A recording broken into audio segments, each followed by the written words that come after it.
Percy Jackson and the Olympians, Book 1, The Lightning Thief. I accidentally vaporized my pre-algebra teacher. Look, I didn't want to be a half-blood. If you're reading this because you think you might be one, my advice is close this book right now. Believe whatever lie your mom and dad told you about your birth, and try to lead a normal life. Being a half-blood is dangerous. It's scary. Most of the time, it gets you killed in painful, nasty ways. If you're a normal kid, reading this because you think it's fiction, great. Read on.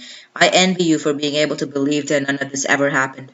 But if you recognize yourself in these pages, if you feel something stirring inside, stop reading immediately.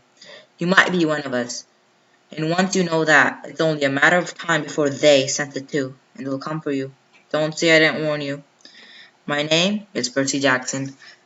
I'm 12 years old. Until a few months ago, I was a boarding student at Yancey Academy, a private school for troubled kids in upstate New York. Am I a troubled kid? Yeah, you could say that. I could start at any point in my short, miserable life to prove it. But things really started going bad last May, when our sixth grade class took a field trip to Manhattan. 28 mental case kids and two teachers on a yellow school bus, heading to the Metropolitan Museum of Art to look at ancient Greek and Roman stuff. I know, it sounds like torture. Most Yancey field trips were, and Mr. Brunner, our Latin teacher, was leading this trip, so I had hopes. Mr. Brunner was this middle-aged guy in a motorized wheelchair. He had thinning hair and a scruffy beard and a frayed tweed jacket, which always smelled like coffee. You wouldn't think he'd be cool, but he told stories and jokes and let us play games in class. He also had this awesome collection of Roman armor and weapons, so he was the only teacher whose class didn't put me to sleep. I hoped the trip would be okay. At least I hoped that for once I wouldn't get in trouble. Boy, was I wrong. See, bad things happen to me on field trips. Like at my fifth grade school, when we went to the Saratoga battlefield, I had this accident with a Revolutionary War cannon. I wasn't aiming for the school bus, but of course I got expelled anyway. And before that, at my fourth grade school, when we took a behind-the-scenes tour of the Marine World shark pool, I sort of hit the wrong lever on the catwalk and our class took an unplanned swim.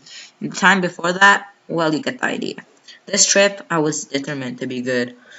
All the way to the city, I put up with Nancy Bobofit, the freckly, red-headed kleptomaniac girl, hitting my best friend Grover in the back of the head with chunks of peanut butter and ketchup sandwich.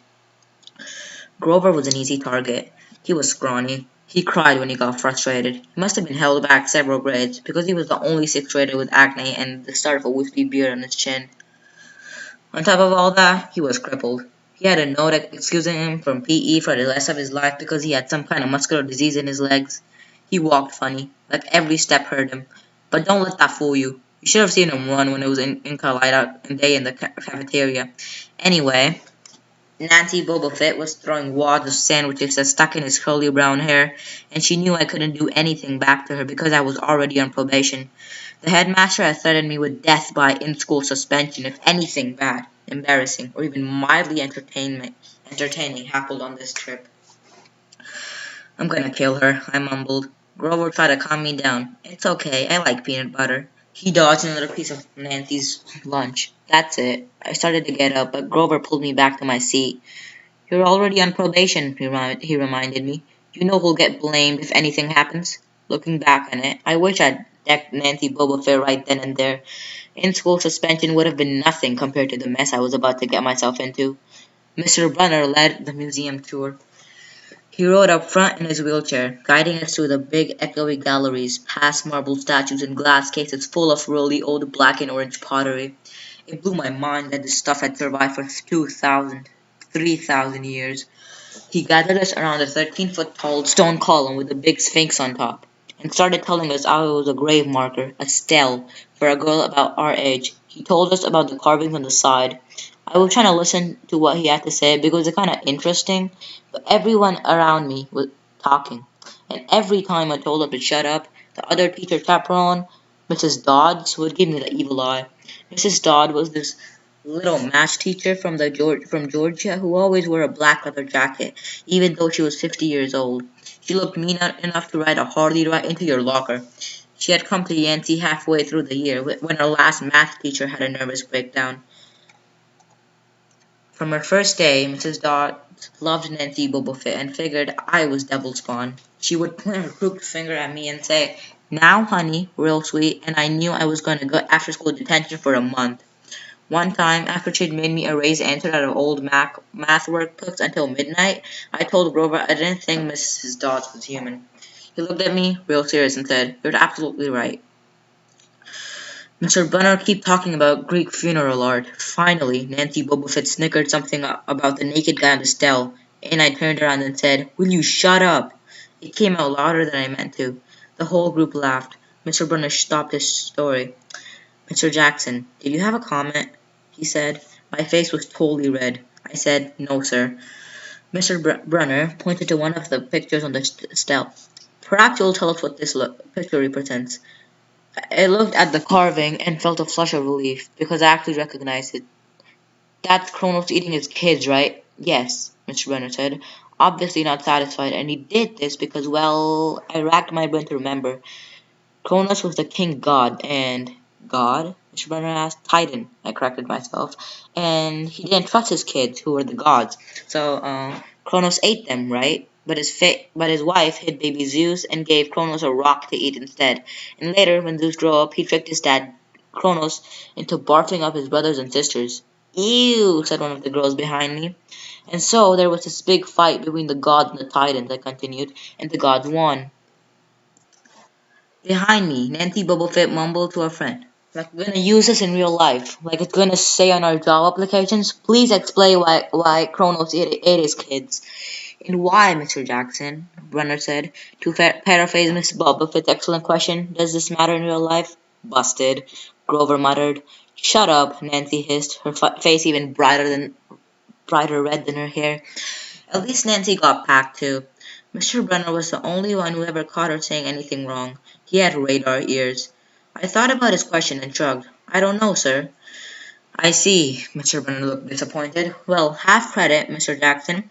Zeus did indeed feed Cronus a mixture of mustard and wine, which made him disgorge his other 5 children, who, of course, being immortal gods, had been living and growing up completely undigested in the Titan's stomach. The gods defeated their father, sliced him to pieces with his own scythe, and scattered his remains in Tartarus, the darkest part of the underworld. On that happy note, it's time for lunch. Mrs. Dodds, will you lead us back outside?"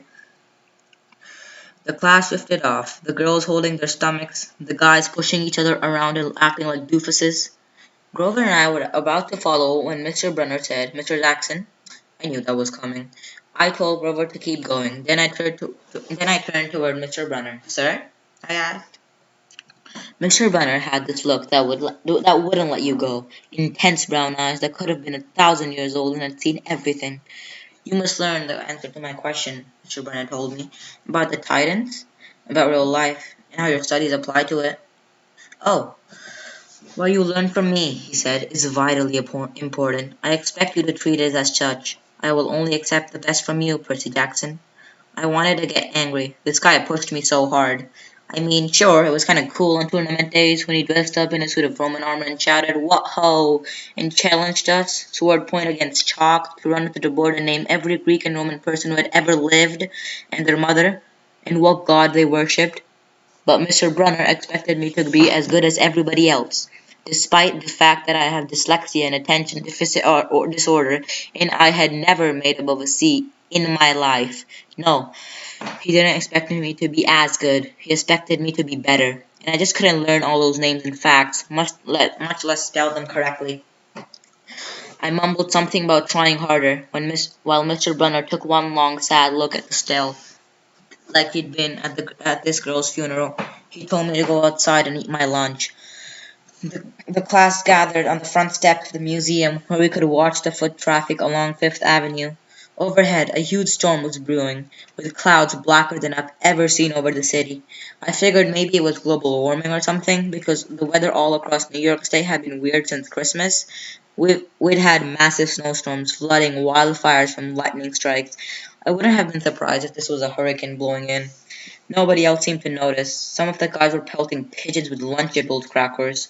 Nancy Boba Fett was trying to pickpocket something from a lady's purse. And of course, Mrs. Dodge wasn't saying a thing. Grover and I sat on the edge of the fountain, away from the others.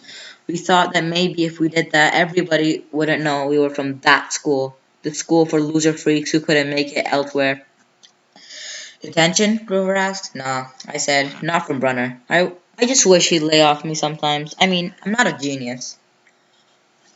Grover didn't say anything for a while. Then, when I thought he was going to give me some deep philosophical comment to make me feel better, he said, Can I have your apple? I didn't have much of an appetite, so I let him take it. I watched the stream of cabs going down Fifth Avenue and thought about my mom's apartment, only a little ways uptown from where we sat. I hadn't seen her since Christmas. I wanted so bad to jump in a taxi and head home. She'd hug me and be glad to see me, but she'd be disappointed too. She'd send me right back to Yancey, remind me that I had to try harder, even if it was my sixth school in 6 years, and I was probably going to be kicked out again. I wouldn't be able to stand that sad look she'd give me. Mr. Bunner parked his wheelchair at the base of the handicapped ramp. He ate celery while he read a paperback novel. A red umbrella stuck up from the back of his chair, making it look like a motorized cafe table. I was about to unwrap my sandwich when Nancy Boba appeared in front of me with her ugly friends. I guess she got tired of stealing from the tourists and dumped her half-eaten sandwich lunch in Grover's lap. Oops, she grinned at me with her crooked teeth. Her freckles were orange, as if someone had spray painted her face with liquid Cheetos. I tried to stay cool. The school counselor had told me a million times, count to 10, get control of your temper. But I was so mad my mind went blank. A wave roared in my ears. I don't remember touching her, but the next thing I knew, Nancy was sitting on her butt in the fountain, screaming, Percy pushed me. Mrs. Dodds materialized next to us. Some of the kids were whispering, Did you see the water? Like it grabbed her? I didn't know what they were talking about. All I knew was that I was in trouble again. As soon as Mrs. Dodd was poor little Nancy was okay, promising to get her a new shirt at the museum gift shop, etc., etc., Mrs. Dodds turned on me. There was a triumphant fire in her eyes. And if I'd done something she'd be waiting for all semester? Now, honey. I know, I grumbled. A month erasing workbooks. That wasn't the right thing to say. Come with me, Mrs. Dodd said. Wait, Rolla yelped. It was me. I pushed her. I stared at him, stunned. I couldn't believe he was trying to cover for me. Mrs. Dodd scared Grover to death. She glared at him so hard his whiskery chin trembled. I don't think so, Mr. Underwood, she said, but you will stay here. Grover looked at me desperately. It's okay, man, I told him. Thanks for trying. Honey, Mrs. Dodds barked at me. Now. Nancy Bobofit smirked. I gave her my deluxe I'll kill you later stare. Then I turned to face Mrs. Dodds, but she wasn't there. She was standing at the museum entrance, way at the top of the steps, gesturing impatiently at me to come on. How'd you get there so fast? I have moments like that a lot, when my brain falls asleep or something, and the next thing I know, I've missed something, as if a puzzle piece fell out of the universe and left me staring at the blank place behind it.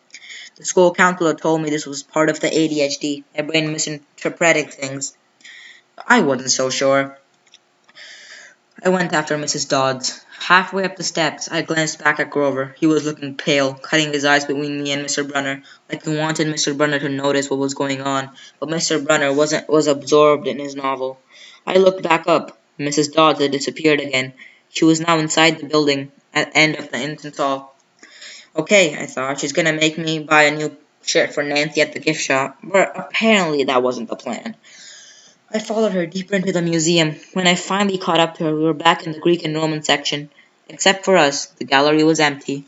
Mrs. Dodd stood with her arm crossed in front of a big marble frieze of the Greek gods. She was making this weird noise in her throat, like growling. Even without the noise, I would have been nervous. It's weird being alone with a teacher, especially Mrs. Dodds. Something about the way she looked at the frieze, as if she wanted to pulverize it. You've been giving us problems, honey, she said. I did the safe thing, I said. Yes, ma'am. She tugged on the cuffs of her leather jacket. Did you really think you would get away with it? The look in her eyes was beyond mad. It was evil. She's a teacher, I thought nervously. It's not like she's gonna hurt me. I said, I'll try harder, ma'am. Thunder shook the building. We are not fools, Percy Jackson, Mrs. Dodd said. It was only a matter of time before we found you out. Confess, and you will suffer less pain. I didn't know what she was talking about. All I could think of was that the teachers must have found the illegal stash of candy I'd been selling out of my dorm room.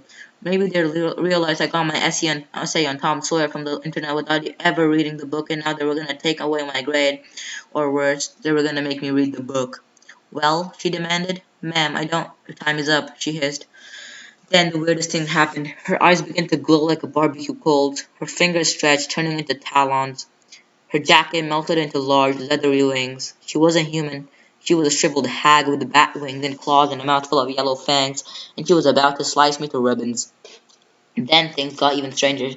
Mr. Bunner, who'd been out in front of the museum a minute before, wheeled his chair into the doorway of the gallery, holding a pen in his hand. "What ho, Percy!" he shouted, and tossed a pen through the air. Mrs. Dodge lunged at me. With a yelp, I dodged until a talon slashed the air next to my ear. I snatched the ballpoint pen out of the air, and when it hit my hand, it wasn't a pen anymore. It was a sword. Mr. Bunner's bronze sword, which he always used on tournament day. Mrs. Dodge spun toward me with a murderous look in her eyes. My knees were jelly. My hands were shaking so bad I almost dropped the sword. She snarled, "Die, honey," and she flew straight at me. Absolute terror ran through my body. I did the only thing that came naturally. I swung the sword. The metal blade hit her shoulder and passed clean through her body as she were made of water. Hiss. Mrs. Dodd was a sand castle in a powerful fan. She exploded into yellow powder, vaporized on the spot, leaving nothing but the smell of sulfur and a dying screech and a chill of evil in the air, as if those two glowing red eyes were still watching me. I was alone. There was a ballpoint pen in my hand. Mr. Bunner wasn't there. Nobody was there but me. My hands were still trembling. My lunch must have been contaminated with magic mushrooms or something. Had I imagined the whole thing? I went back outside. It started to rain. Grover was sitting by the fountain, a museum map tented over his head. Nancy Bobofit was still standing there, soaked from her swim in the mountain, grumbling to her ugly friends. When she saw me, she said, "I hope Mrs. Kerr whipped your butt." I said, "Who?" "Our teacher, duh." I blinked. We had no teacher named Mrs. Kerr. I asked Nancy what she was talking about. She just rolled her eyes and turned away. I asked Grover where Mrs. Dodds were. He said, "Who?" But he paused first, and he wouldn't look at me, so I thought he was messing with me. "Not funny, man." I told him, "This is serious." A thunder boomed overhead. I saw Mr. Bunning sitting under his red umbrella, reading his book. As he'd never moved, I went over to him. He looked up, a little distracted. "Ah, that would be my pen. Please bring your own writing utensil in the future, Mr. Jackson." I handed Mr. Brunner his pen. I hadn't even realized I was still holding it. "Sir," I said, "where's Mrs. Dodds?" He stared at me blankly. "Who?" "The other chaperone." "Mrs. Dodds, the pre-algebra teacher." He frowned and sat forward, looking mildly concerned. "Percy, there is no Mrs. Dodds on this trip. As far as I know, there has never been a Mrs. Dodds